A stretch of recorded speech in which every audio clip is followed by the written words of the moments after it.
As you know, marketing is an essential part of running a business. This is how you get your beautiful brand seen.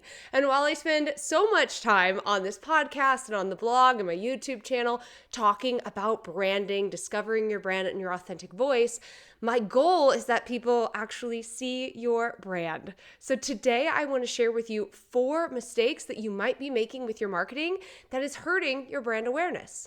This is the Authentic Brand Builders Podcast with Michelle Knight.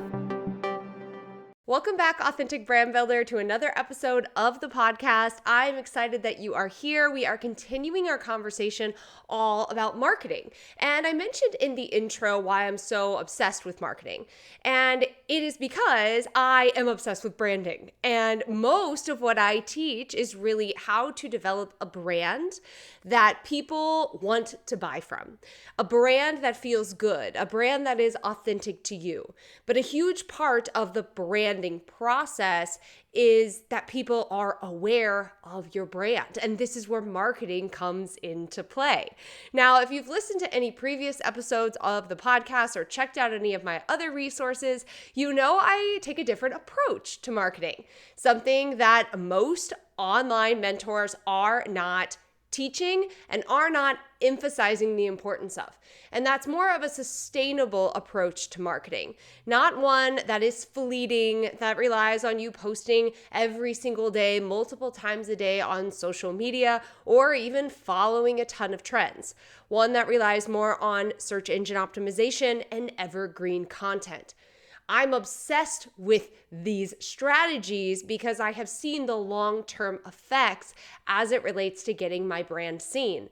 That when I need to go on vacation or want to go on vacation, when I need to step away to be with my family, when I want to take time off and not post on social media because I don't freaking feel like it, I know that I'm still getting my brand seen every single day by thousands of people.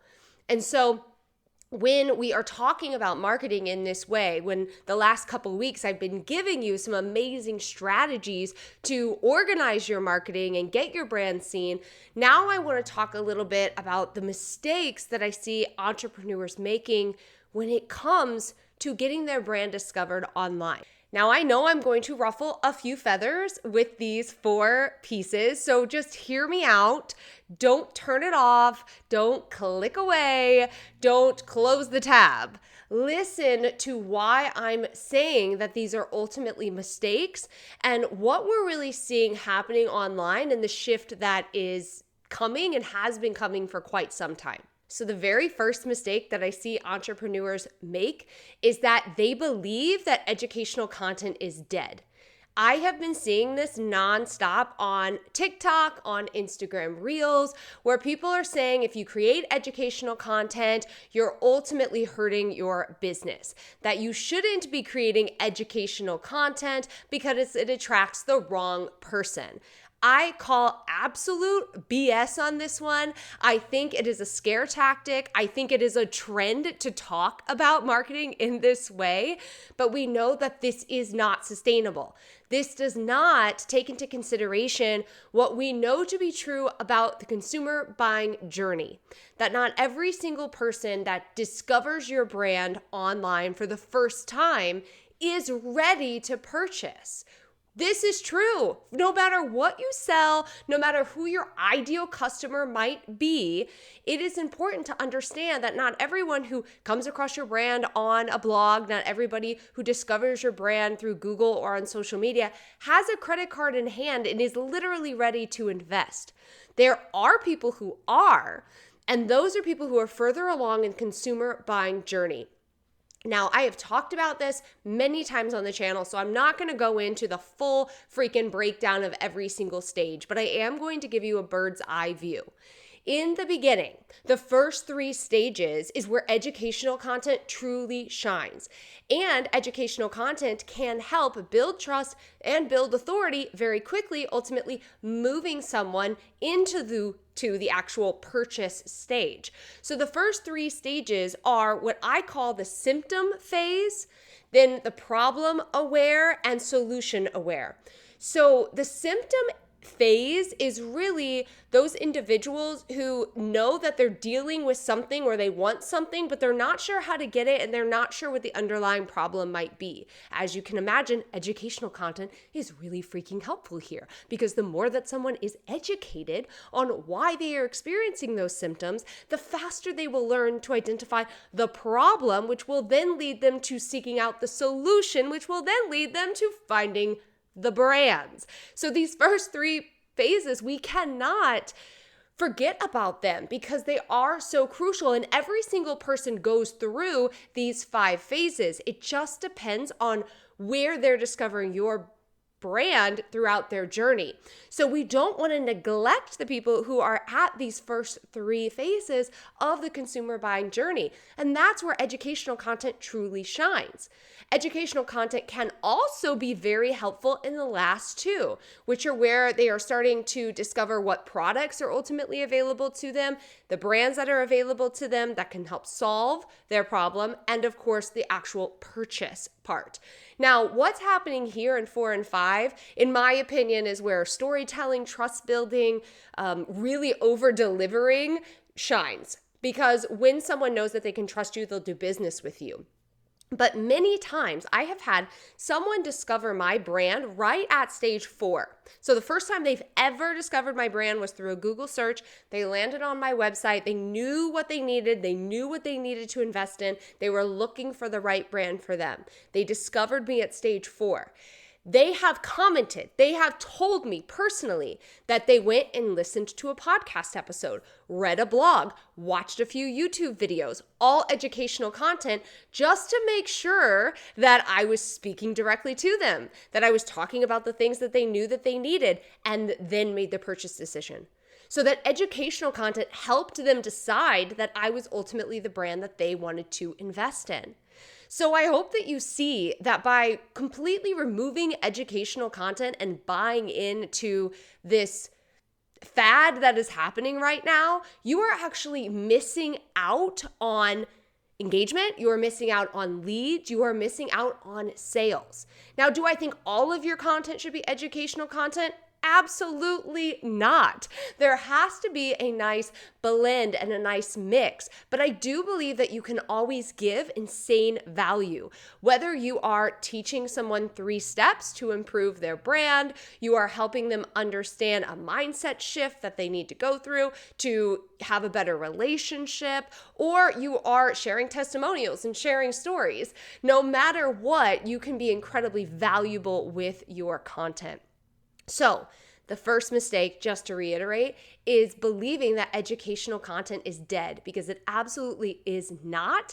And every brand needs to make sure that they are creating educational pieces of content in their marketing strategy in order to make sure that they are attracting people at all stages of the consumer buying journey. Mistake number 2, and this is going to piss a lot of people off, but I think a huge mistake that entrepreneurs are making with their marketing is not having a website. Yeah, okay. Let me explain why this is so important, because I know that you get those emails and I know you see those social media posts that tell you you don't need a website to make money. That's true, actually. You don't need a website to make money. You very easily could make money from a YouTube video or from a podcast episode that you release, both of which you don't need a website to host. You could very well make money off of a TikTok channel or off of Instagram. However, the sustainability of those practices and the long-term results in getting your brand seen and building a presence online does require a website, or as we like to call it, a home base here at Brandmerry.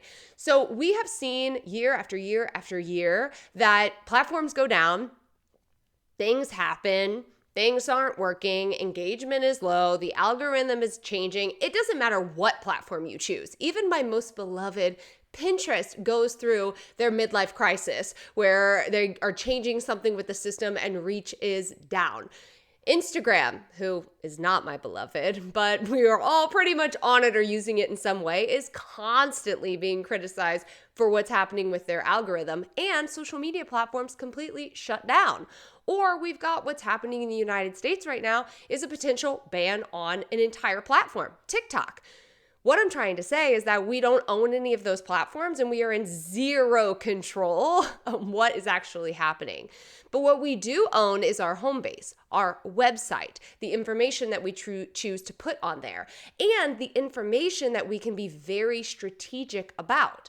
One of the things that I teach inside of Brandmerry Academy, which is my marketing membership, is I teach you how to design a website that is a roadmap, that essentially has very strategic placements of your messaging, of where your call to actions are, of the photos that you choose, so that when someone discovers your website, you are taking them on a designed journey. We do not have that same control over the content that we distribute on Pinterest or YouTube or a podcast or even social media. And so having this home base where you have very specific messaging to speak to your ideal customer. You are highlighting very specific things that your ideal customer might be going through. You're highlighting pieces of content that you know are really going to build that authority, showcase that empathy, build that trust, and lead to a sale. And it is something that when done correctly can be optimized for search engines like Google to make sure that you are bringing in people at stage 4 or 5 of the buying process.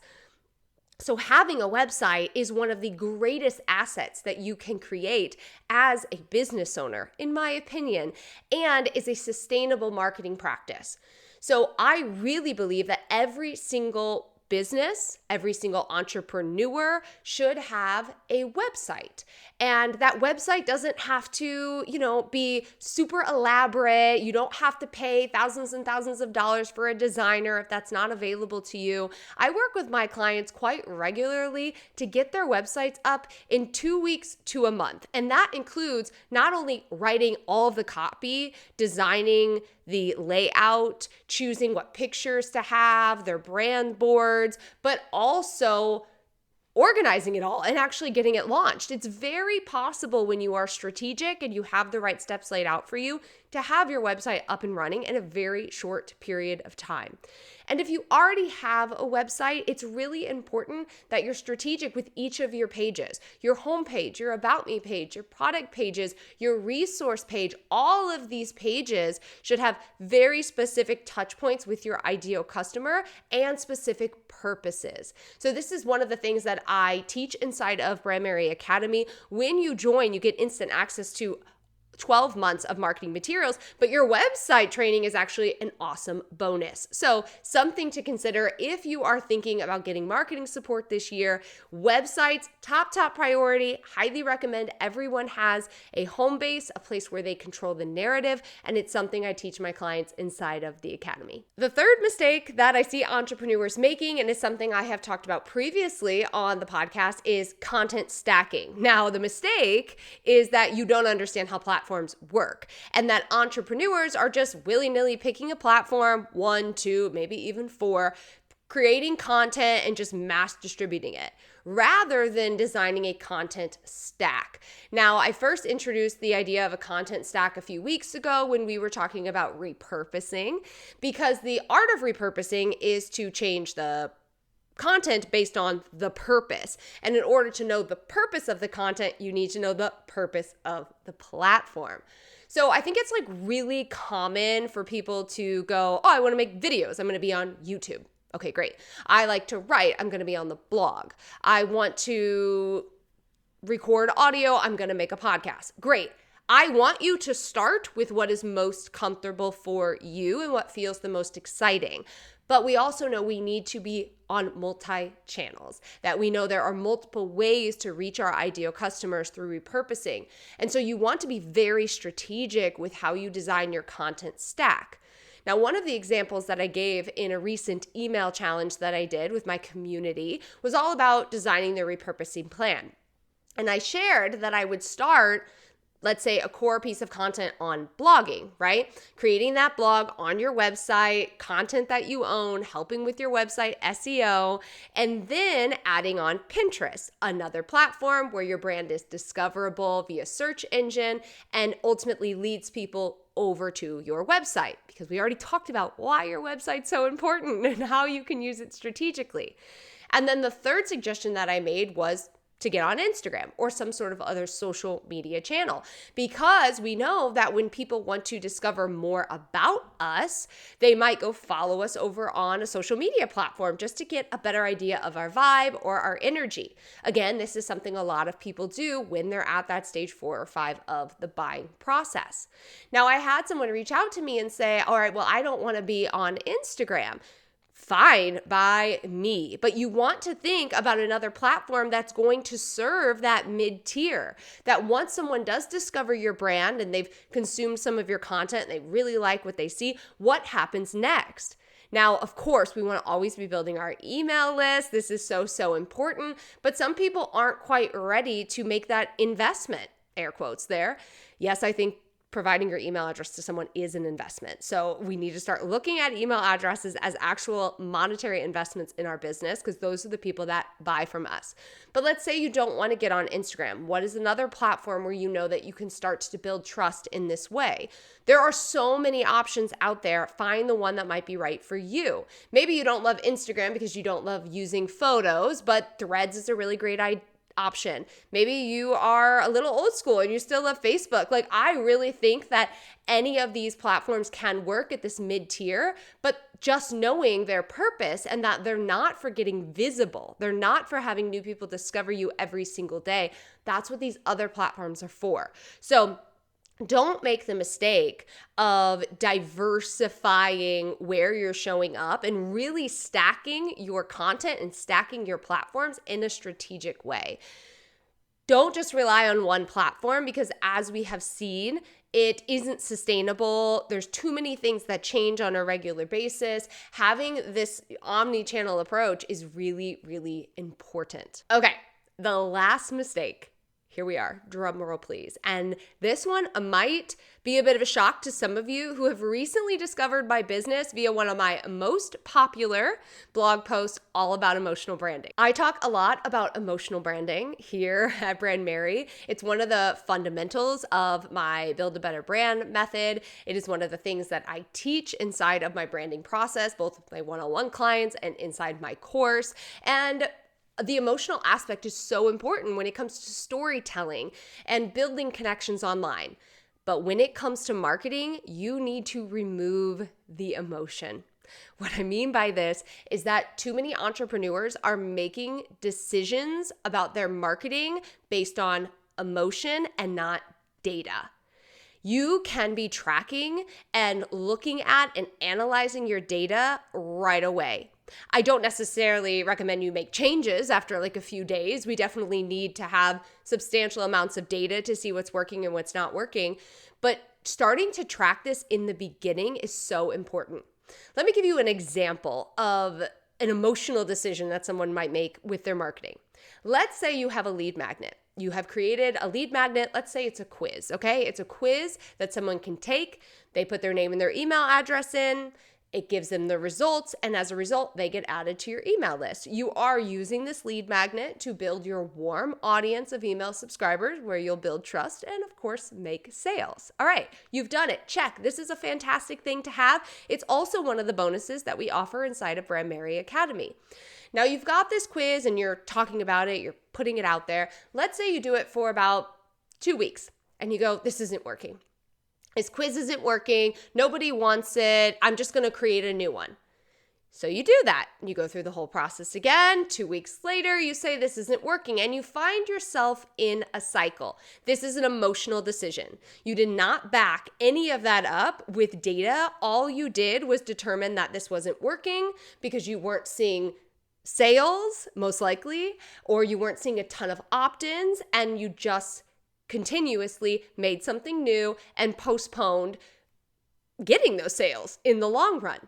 What would have been a better strategy, and something that we teach when we teach marketing as a whole inside of the academy and specifically on individual platforms like YouTube, podcasting, blogging, Google Analytics, all of the things, is that you should have been tracking your numbers at each of the stages of the lead magnet process. So tracking how many people have actually seen the quiz, how many people have started the quiz, how many people after completing the quiz put their email address in. This is your conversion rate. How many people have gone through the email funnel where you talk about your offer? How many people have clicked? How many people have taken action? These are the things that we need to track. And I know sometimes it feels like a lot to do this, but it doesn't take a lot of time because we have amazing software and resources that give us this data. We just need to put it into a spreadsheet so we can see the changes. Because the first thing that I ask my clients when they come to me and they say my lead magnet isn't working, I say, all right, what does the data tell us? Let's read the data. Let's remove emotion. And maybe in your case, this quiz actually is a result of you not sharing it enough. Not enough people are actually landing on the quiz because you're not talking about it enough via your marketing. You don't have it in enough places on your website. You don't have your content stack in place, so people aren't discovering your brand. Maybe it's not the lead magnet, it's actually the marketing efforts to get people to the lead magnet. Let's say you had enough people start the quiz, but not enough people give their name and their email address. That means we have some sort of messaging mishap happening. People aren't fully clear on the benefits that they're gonna get by giving you their email address. They don't understand what's waiting for them on the other side. We can adjust our messaging to see if this improves. So this is why we look at the data. This is why we remove emotion from marketing. Emotion has its place in branding. It definitely has its place in being a business owner, has a very prominent place in being a business owner. But when it comes to making marketing decisions, we have to look at the data. This is what I love supporting my clients with inside of the academy, because every single month you get 2 group calls with me where you have an opportunity for a hot seat. And many of my clients will bring their data to me so we can analyze it together. So now that you understand 4 mistakes, and of course these aren't all the mistakes, but these are probably 4 of the most important mistakes that you want to avoid as an entrepreneur. And now that you understand them and you understand what you should be focused on instead, you can take a proactive approach to your marketing.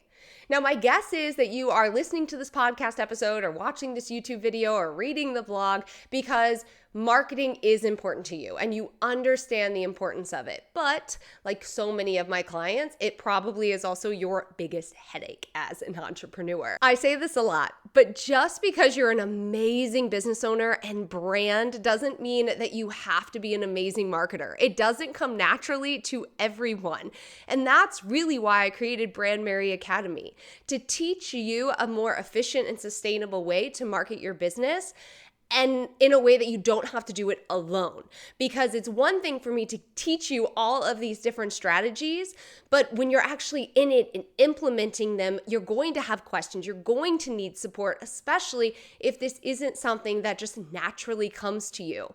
Lucky for you, it naturally comes to me. And I love supporting my clients in discovering ways to get their brand seen and paid in a way that complements their life and their schedule and how they want to show up in the world. So if you want to learn more about Brandmerry Academy and doors currently being open for enrollment, you can head to brandmerry.com/academy and learn how you can get an entire year of support in elevating your marketing and really taking your business to the next level in a sustainable way. I'll be back next week for another episode here on the Authentic Brand Builders podcast. Thanks again for joining me, and check out brandmerry.com/academy for more details. Talk to you soon.